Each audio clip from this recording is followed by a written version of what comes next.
Indonesia, the world's third largest democracy, will open its polls on Wednesday to nearly 205 million eligible voters in the country's elections. With incumbent President Joko Widodo constitutionally barred from seeking another term, the election has become a three-way race between Defense Minister Prabowo Subianto and two former governors, Anies Baswedan and Ganjar Pranowo. Subianto has vowed to continue Widodo's economic development plan. He is opposed by human rights activists who associate him with torture and disappearances during Suharto's dictatorship. Prabowo denies any wrongdoing. Subianto's running mate is Gibran Rakabuming Raka, Widodo's oldest son. Raka was allowed to run under an exception created by the Constitutional Court. This has sparked concerns of dynasty building. Baswedan served as governor of Jakarta after winning a divisive election in 2017, during which he was accused of courting hardline Islamic groups in the world's largest Muslim-majority nation. Pranowo is a former governor of Central Java and has sought to portray himself as a down-to-earth man of the people. He has also vowed to continue Widodo's development plans. Continuing growth of the nation's economy, controlling inflation, and creating jobs are some of the most pressing issues according to voters. Polling institutions have forecast that the frontrunner, Defense Minister Subianto, will likely win the first round. But whether they will get enough votes to win the election outright or be forced into a runoff is still unclear, as candidates must secure over 50% of the vote to win. If no one achieves this, then a runoff election will be held between the top two candidates in June.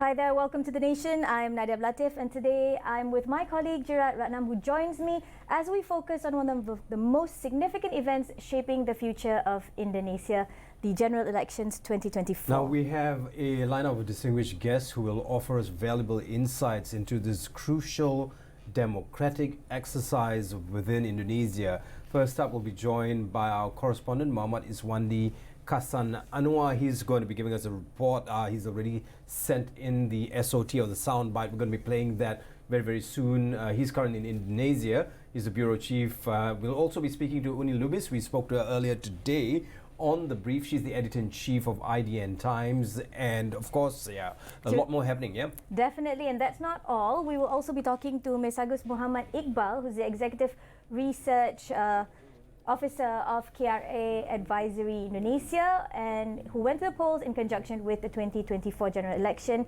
or what we know as Pemilu, where today more than 800,000 polling stations are open across the country to elect a new president and a vice president, as well as members of the legislature for Indonesia. Right, there's so much happening on the back of what's happening. I just took a look at that video, and it's very easy to put a video out there and I mean very quickly just summarize what's going on in the country. But I think you've been there more than anyone I know, and I guess the reason you're here today is also to give us a glimpse as Malaysians as to what you think is the story there. Having said that, to summarize Indonesia in a 1-minute video is hardly isn't doing justice to it. But I mean, it is what it is in the news world. But you being there, you're doing a lot of work on the ground. What did you see, and what do you notice is the biggest concern now within Indonesia? Just pre the election and also now on election day. I think what I find really interesting is that Indonesia is hitting boom population very soon, where 35% of the population or more are actually youth. And this year, this particular election is going to see more than 107 million voters, which is about 52% of the voters coming in to cast their votes today who are actually under the age of 40. And this is a big, big deal for Indonesia because it does mark the fact that Indonesia's youth is very tuned in or aware to the various issues that are happening, all the way from post-COVID to issues of unemployment, to issues of climate crisis. There's been a lot of debate talking about what the pemuda or belia of Indonesia want to see in the country. They've even gotten themselves up a portal called Bijak Memilih ID. Bijak Memilih ID. Having said that, I mean, Indonesia, and I'm just reading this off script, but once again, it's so hard to wrap your head around. There's 17,000 islands. That's home to more than 270 million people from about, listen to this, 1,300 ethnic groups. And having said that, they are the bastion of democracy in Southeast Asia. It's very, very vibrant democracy. Yes. But when you look at the press in Indonesia, they go out there and really do good press work, deep work to keep people informed. Yeah, and Do you know that today there are about 10,000 candidates that are vying through 18 different political parties contesting for 580 seats? That's a lot of seats. Now, we're just going to roll a soundbite for you as to what ISWANDI, our bureau chief in Indonesia, has to say about what's going on right there at this point. We'll just roll the soundbite, which was just sent in a few minutes ago. Yeah. Thank you. Assalamualaikum and hello everyone. The voting is done now. I'm at a place with one of survey organisation registered with the Indonesian General Election Commission where it quickly counting the votes. In Jakarta today it's been cloudy since morning. Some places got rain, but that didn't stop people from voting. Indonesians all over the country took part in the big 2024 general election to choose a new president and vice president, which is the first change in leadership in 10 years. The voting day, often called the Festival of Democracy, started at 7 a.m. local time with more than 800 voting stations opening across the country. Also for electing legislators, people use nail to mark their choice of party or candidate on the voting papers to select different representatives, including the president and vice president. President Joko Widodo, also known as Jokowi, the First Lady Ibu Iriana, cast their votes in Gambir, Central Jakarta, joining the 204.8 million eligible voters. Presidential candidate and their partners went to nearby voting station to take part in the voting process. Anies Baswedan and his presidential candidate Muhaimin Iskandar voted in Lebak Bulus and Bangka, South Jakarta, respectively. Prabowo Subianto voted in Bogor, West Java, and his running mate Jokowi Adul's son Gibran Rakabuming Raka in Solo, Central Java. Meanwhile, Ganjar Pranowo voted in Semarang, Central Java, while his partner Mahfud MD in Sleman, Yogyakarta. The polling station closed at 1 p.m. local time nationwide, and the vote counting is currently ongoing. Several survey organizations will release quick count results for the presidential and vice presidential candidate, as well as political parties for the legislative elections. It's important to remember that these quick count results are not the official result of the election commission, but they can give an idea to the public about the political situation after the voting.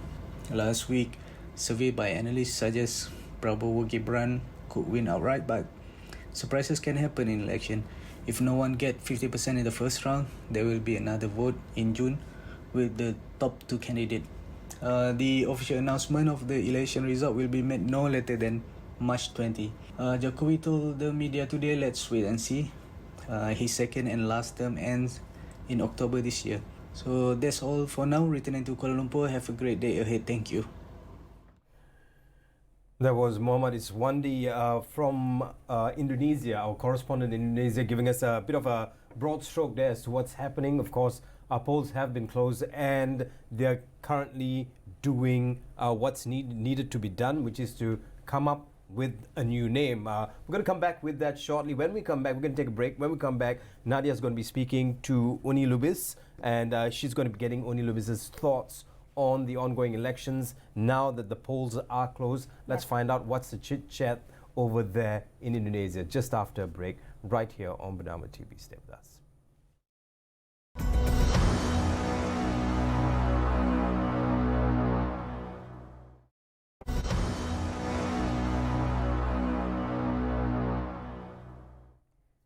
Thank you very much for staying with us right here on The Nation. As promised, we're going to go straight to Jakarta, Indonesia, and speak to the editor-in-chief of IDN Times, Uni Zulfiani Lubis. She speaks to Nadiah Latif.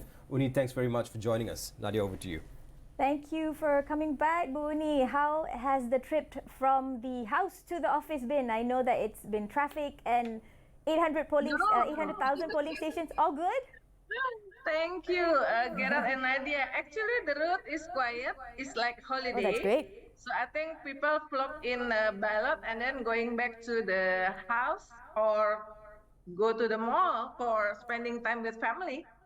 So we've got a bit of an update for you from the last time we spoke to you earlier today. According to the Indonesian ambassador in Kuala Lumpur, Dato' Hermono, the polling station at the World Trade Center here in Kuala Lumpur where the Indonesians have casted their vote in conjunction with Pemilu 2024, was actually the biggest polling station overseas for Indonesians globally. Oh, So hopefully that No went well, wonder. and we've got more than 70%. So Yeah, no wonder. with that, we spoke briefly earlier today, and I wanted to get your thoughts now that the polling stations are closed. Beyond surface level promises that we know have been done over the last few months, how do you perceive the capabilities of the candidates to actually make real their promises and navigating the geopolitical issues that Indonesia currently faces? Okay, I think I will be based on the third debate, presidential debate, which touch upon the defense, military, and geopolitical, and also foreign affairs. Surprisingly, Ganjar Pranowo doing well at that time with all of this with the data, and Anies on the second, and surprisingly also Prabowo Subianto that should win on that topic because he is the defense ministry didn't perform well. But I think all of the three will stick to the principle in our constitution, which is free and active, non-alignment, because that's based on our constitution. I think the detail, like how they kind of like see the relationship with the two rival, which is US and China, that will make different, Nadiah. And that for sure, because the two are also heavy investors in Indonesia's economics. Now, considering the historical context of past elections, Buni, what lessons can the candidates draw to address and to alleviate some of the concerns of the potential electoral, things like electoral fraud and manipulation, especially for the 2024 general elections?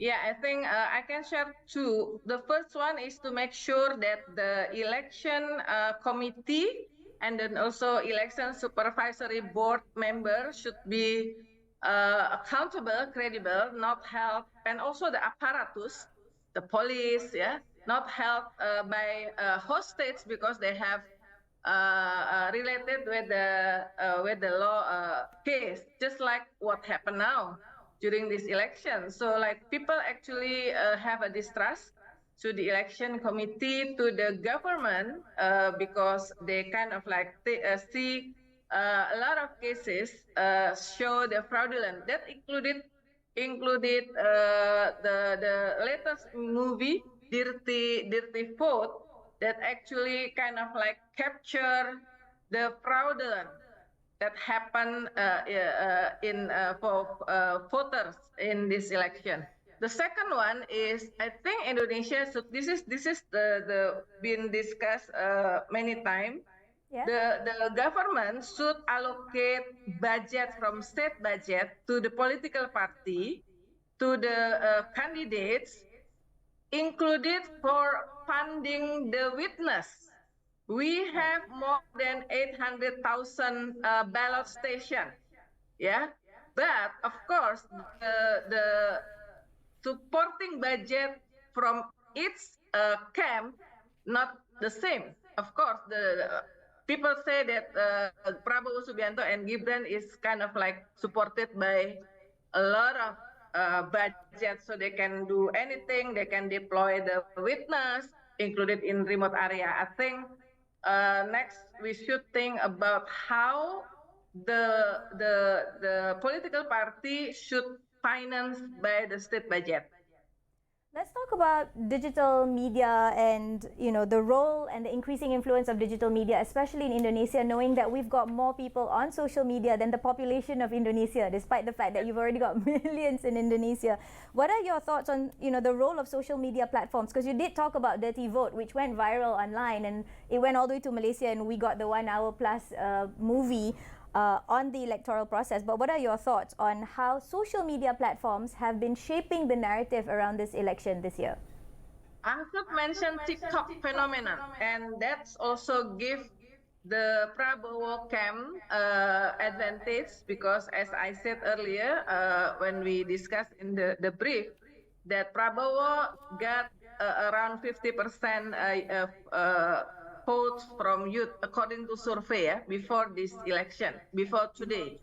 So that's coming from TikTok. So you know how Wow. Prabowo avoid to discuss, to be interviewed, but more on the one way campaigns with the joget-joget, gemoy-gemoy, yeah. Yeah, we That's saw really that quite a bit. that's really attract youth, not the substantial. But I think in the last 1.5 months, Anies and then followed by Ganjar, both are doing the engagement and then disengage called Desak Anies and then Tabrak Ganjar, which is more dialogis campaign. And the video, the clip, also shared by their camp. So, Right. but still, I think the TikTok is really play. I think 2024 is TikTok election year, not only Indonesia but around All the world. across the world. Yeah, And I mean, and we've definitely Indonesia. seen that. We've Yeah, definitely seen that Indonesia is TikTok the has moved, second right? largest. The second largest TikTok user in the world, actually, in Indonesia, 125 million, behind the US. So yeah, definitely TikTok is now really shaping the social media conversation. Right. Ibu Uni, thank you very much for those updates. We'll stay in touch with you and get more updates from you as we the counting process continues and as we gain more information coming out of your neck of the woods. Thank you very much. That was Uni Lubis, the editor-in-chief of IDN Times. We're going to take a short break. When we come back, we're going to continue this discussion. Nadiah will be speaking to Muhammad Iqbal, or MESAGUS Muhammad Iqbal, the Executive Research and Advisory, or rather, he's an advisor and researcher from KRA Indonesia. That's coming up shortly right here Stay tuned. on The Nation. Stay tuned.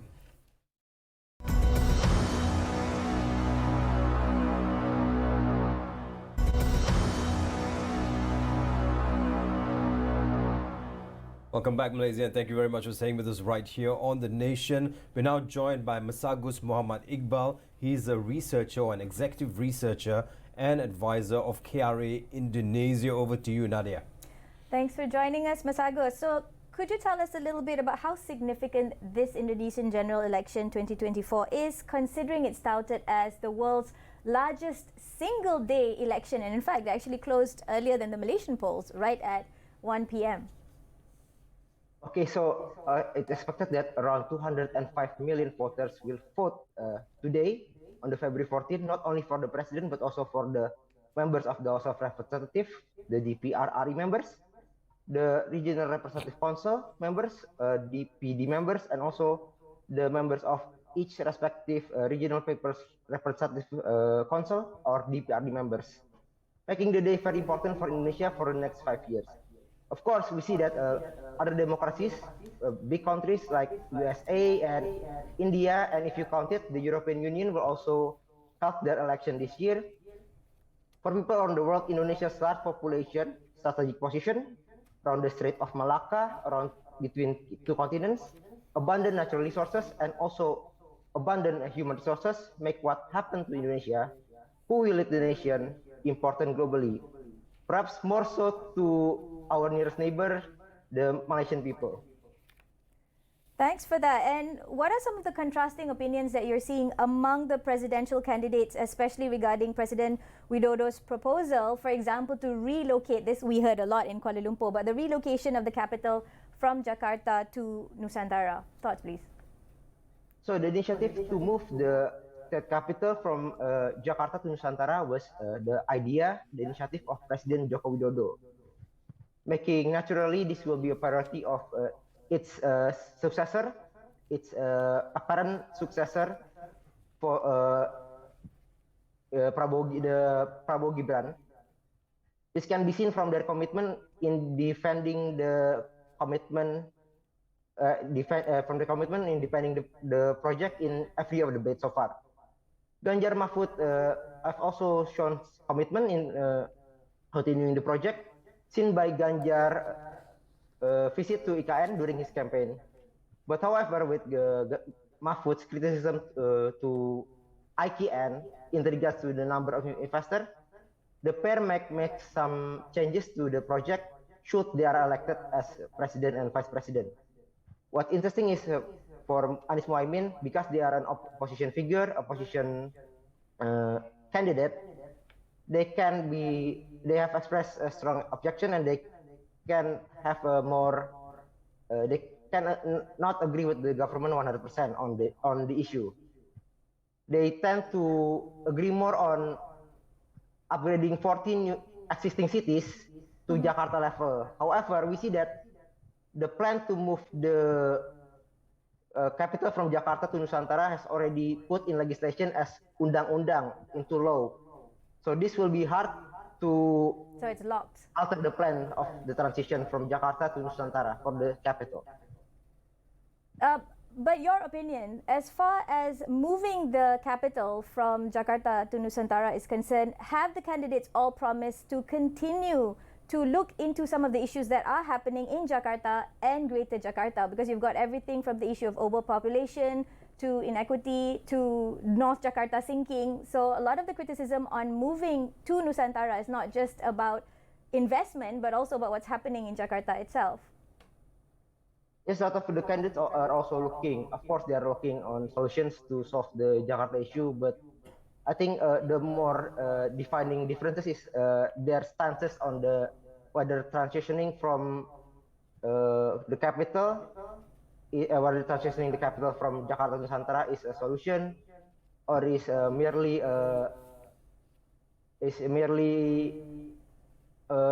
fallacy lah. It's merely not the right solution to handle it. Whether it is better to repair what is existing or it's better to create something new. I think that's the defining differences, at least between Prabowo Gibran and perhaps also Ganjar Mahfud camp, who are a bit more inclined to the new project, or with Anies and Mohaimin camp, who prefer, we see that they are preferring to build 40 new to upgrade 40 existing cities rather than build a new one.